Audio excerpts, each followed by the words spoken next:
What is going on, everyone, and welcome back to another Touchdowns to Home Runs. I'm your host, Noah, and today we got our SEC Weekly Pick Show.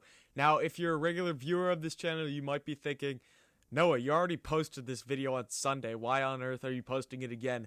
Well, since that day, we have had 3 postponements in what was supposed to be a full slate. We had all 14 SEC teams playing. Now that's taken a step back. We have 3 postponements of games, and 2 of the biggest games, or probably 3 of the biggest games, got postponed of the whole week. Now probably just the 2, but I have to rebrand this. As you saw, if you watched my other SEC one, it was mostly about the Alabama LSU game, which I just got word that got postponed, the big game on CBS. I knew that the Auburn Mississippi State one got postponed yesterday, although when I filmed the video, that game was still on. And then one that I literally just learned about, it was literally just 30 seconds ago before shooting this video. As I look at the schedule, it turns out that Texas A&M and Tennessee also have been postponed. So those are 3 big games that are already taken off the slate for this weekend. I don't know what's going to happen about the LSU-Alabama game, because LSU already has a game against Florida late in December, late into the season in December. I think it's December 12th or something like that. So where on earth is LSU going to reschedule this game? Because I'm pretty sure the next week after that, if I'm not wrong, is the SEC championship game. So I don't know if you can have this Alabama LSU game anymore, which would be very interesting. Yeah, Saturday, December 12th is the game versus LSU versus Florida, and then you also have Missouri Vanderbilt on that day. Those are the postponement games. I'm guessing you're going to have Auburn Mississippi State move there too, and Texas A&M Tennessee. But LSU can't play 2 games in one day. They can't play 2 games in a week, so I don't know, unless I don't even know December the 19th. When is the SEC championship? Just let me check here. I'm pretty sure it's that December 19th. And here, let's see. SEC championship game, 2020. Let's see here.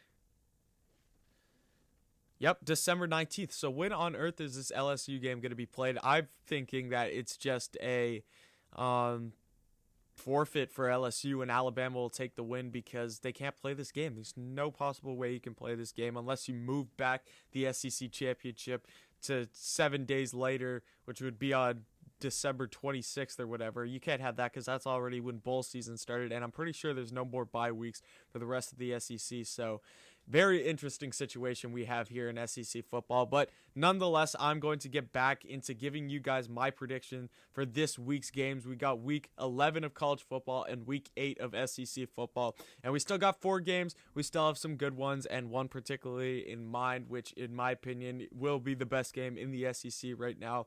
But starting off at 12 o'clock on ESPN, all these channels and times could be changed or whatever, because we know we have the CBS game just got kicked off, so there's no CBS game right now.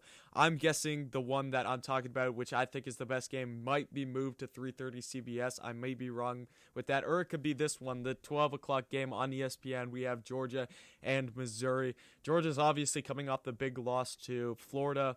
Not a good game for them at all. They obviously got questions at quarterback now ever since Jamie Newman left. And then you have JT Daniels come up injured. You start off the season with DeJuan Mathis in Arkansas. He doesn't do well. You put Stetson Bennett in the second half, and then they win that game. He's the quarterback for the rest of the season.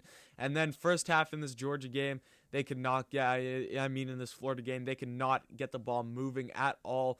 They were very limited to scoring, which is something, especially against a very good offensive team in Florida. You cannot be limited in scoring. You have to score as many points as you possibly can if you want to beat Florida this season, because that offense is very, very good. They put DeJuan Mathis in later in the game. Still nothing changed. So quarterback, biggest question mark for Georgia moving on in this season. And I feel like the mood of this team is really going to change, because their goal every year is to win the SEC East and then take on Bama in the SEC championship game.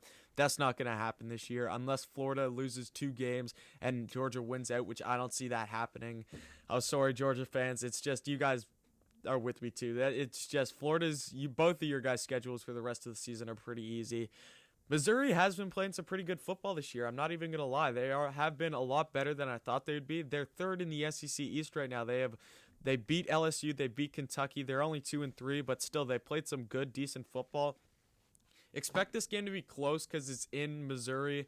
And we saw Georgia play a very close game against Kentucky, and that was shocking because that was a week before the big Florida game. I thought that was a game that Georgia needed to get things figured out offensively, and that was a game to have a good game offensively.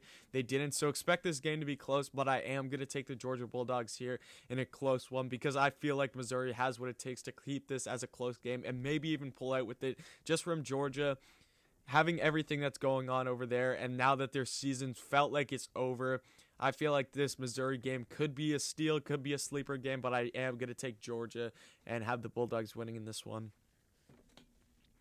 12 o'clock on SEC Network, we have Vanderbilt taking on Kentucky in Lexington. This game isn't a very exciting game. Vanderbilt's the worst team in the SEC, and Kentucky isn't much better this season. They're only 2-4. They've had some pretty bad losses this year, but Kentucky's at home. This is a chance for them to get a win, another win under their belt. Vanderbilt should always be a win, especially this season. They are not playing good football at all over there in Vandy. Vandy almost beat Mississippi State last week, which I think is on the plus side. I'm pretty sure Kentucky's coming off a bye. I feel like Kentucky's going to be rested. They're going to be energized, and this is a game where you see a high-scoring game from both teams probably, especially Kentucky. I have Kentucky pulling out with this one. Then skipping on to what I think could jump into the 3:30 CBS slot, we have Arkansas versus Florida. This is right now, it's supposed to be at 7:30 on ESPN, and we all know what the big headline of this game is that Felipe Franks, former quarterback for the Florida Gators, who started the 2019 season last year as their starting quarterback. I'm pretty sure he got hurt, and then Kyle Trask comes in, and then he becomes the superstar of Florida. Felipe Franks transfers over to Arkansas, and they've had a pretty good football season this year. Arkansas beat Tennessee last week, and they've definitely been the biggest surprise of this whole season in the SEC. They're at 500 right now. The team that is supposed to be the doormat of the SEC West, and really the SEC, it's between them and Vanderbilt. They're the doormats. Arkansas and Sam Pittman has been playing some very, very, very good football, and I'm excited for this game because Florida's coming off the big win. This game is in Gainesville. They're going to have some fans there, and it's just going to be a fun game to watch because you have the storyline of Felipe Franks. All the team, he's going to have that locker room and everything energized up. He's like, guys, I need to beat my ex-team or whatever. I got to prove that they made the wrong decision by starting Kyle the whole time and made me transfer. This is our time to shine or whatever. Let's go beat a top 10 team.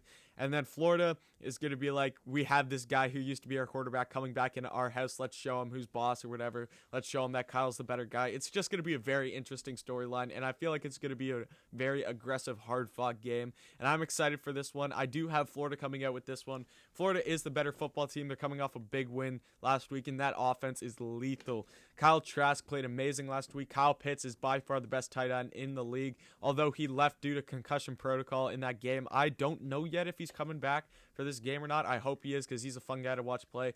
Kadarius Toney, an amazing player. That whole team is just unbelievable on offense. Defense, there's still definitely some building blocks to be built around. You got to make sure you're stopping the rush. You got to make sure you're stopping the pass. The Florida's defense isn't an elite defense, but their offense is elite, and that's really what's going to power them forward in this game. So give me the Florida Gators in this one, and maybe expect this one to be jumped up to the 3:30 slot on CBS, or maybe even they keep it at 7 o'clock and jump on to CBS. But since that game got postponed, I feel like this, if I had to pick out of the 4 games this week, I would take this one hands down as the CBS game. No question about it.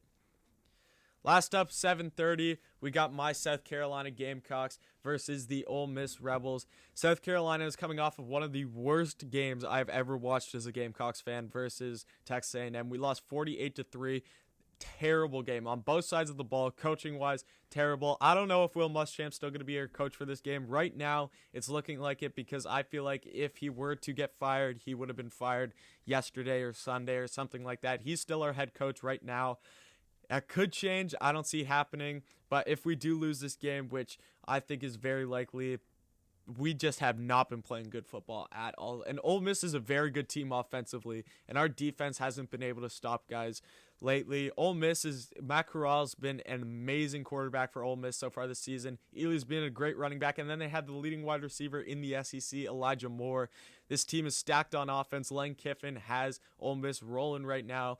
Many people say that Ole Miss is the best 2-4 team in the country, and they could still compete in any other conference. It's just that they're in the SEC West, that they're playing some good competition.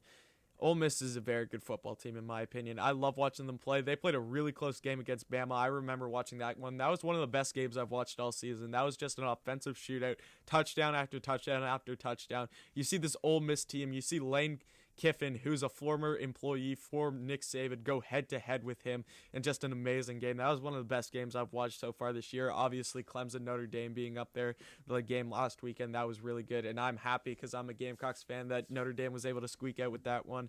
But we don't know who the quarterback is. Muschamp said today that he's not going to make any decisions for who's going to be the starting quarterback yet. In my opinion, it's going to be Ryan Hilinski, and it has to be Ryan Hilinski. I'd be surprised if they put Colin Hill out there back after he's struggled the last couple games. I really feel like it's going to be Ryan Hilinski in this game.